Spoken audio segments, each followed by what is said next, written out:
दरम्यान कोणाच्या सांगण्यावरून सीआयडी काम करत नाहीये असा सवाल सामाजिक कार्यकर्त्या अंजली दमानी यांनी उपस्थित केला। कारवाईला आणखी किती वेळ लागणार आहे असा देखील संतप्त सवाल त्यांनी केलाय। मुख्यमंत्र्यांनी याबाबत स्पष्टीकरण देण्याची गरज असल्याचं दमानी यांनी म्हटलंय।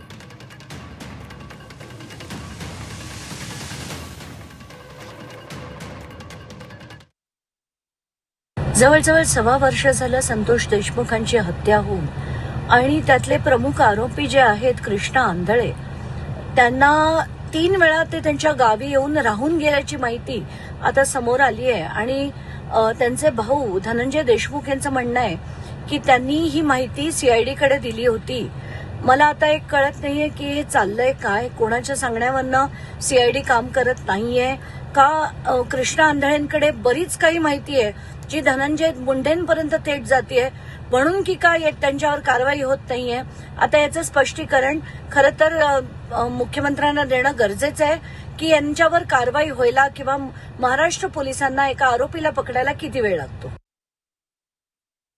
गृह मंत्रालयाला सांगू मात्र ते खूप गंभीर घ्यावं लागणार नसता ते देशमुख कुटुंबाच्या परिवाराला पुऱ्या धोका होऊ शकतो। पूर्ण कुटुंब त्यांच्या जीवावर बेतू शकतं, ते रात्री हल्ला करून मारून टाकू शकते। त्याला हे होऊ शकतं, हे गृह मंत्रालयाने गंभीरतेने घेणं खूप गरजेचं आहे।